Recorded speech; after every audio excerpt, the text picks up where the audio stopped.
Hello guys, welcome to my channel. Today we are going to see how to change or remove language in Windows 11 PC guys. Go to settings,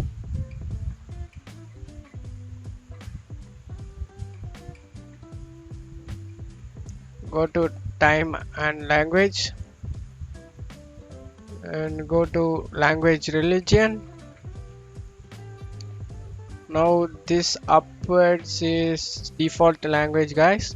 You want to remove this language, you want to click three dot icon. There is no remove option. You want to do move down option, click on it, and now the option you have easily to remove it. There appear remove, you can remove it guys. Click on remove and easily removed.